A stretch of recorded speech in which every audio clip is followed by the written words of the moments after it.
ప్రభుత్వం ప్రతిష్టాత్మకంగా చేపట్టిన మిషన్ భగీరథ పనులు ఆదిలాబాద్ జిల్లాలో జోరుగా సాగుతున్నాయి. ఈ నెలాఖరులోగా కొన్ని గ్రామాలకు మిషన్ భగీరథ పైప్ లైన్తో నీళ్లు అందించేలా ఏర్పాట్లు చేస్తున్నారు. 2017 లోపు జిల్లాలోని అన్ని గ్రామాలకు సురక్షిత మంచినీళ్లు సరఫరా అయ్యేలా ప్రణాళికలతో ముందుకు వెళ్తున్నారు అధికారులు. ఉమ్మడి ఆదిలాబాద్ జిల్లాలో మిషన్ భగీరథ పనులు వేగంగా జరుగుతున్నాయి. ఈ నెలాఖరులోగా 169 గ్రామాలకు మిషన్ భగీరథతో మంచినీళ్లు సరఫరా చేయనుంది.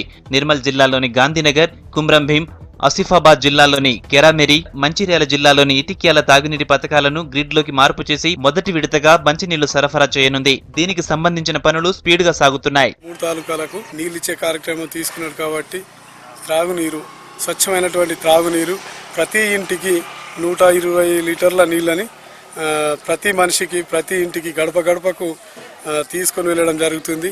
ఇలాంటి కార్యక్రమాన్ని పెద్ద ఎత్తున చేస్తున్నందుకు ముఖ్యమంత్రి గారికి అదేవిధంగా మన ఇంద్రకరణ్ రెడ్డి గారికి కృతజ్ఞతలు తెలుపుతున్నాము.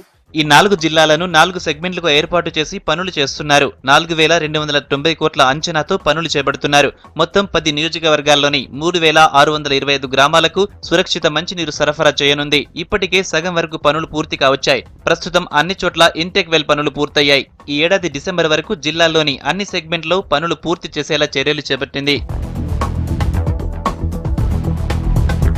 గతంలో జిల్లాలో చేపట్టిన తాగునీటి పథకాలు పూర్తి కాకపోవడంతో వాటర్ గ్రిడ్ పథకం నిబంధనలకు అనుగుణంగా అనుసంధానం చేశారు. దీంతో 3 ప్రాజెక్టుల పనులు స్పీడ్గా సాగుతున్నాయి. అనుకున్న టైం వరకు పూర్తి చేసేలా పనులు జరుగుతున్నాయి.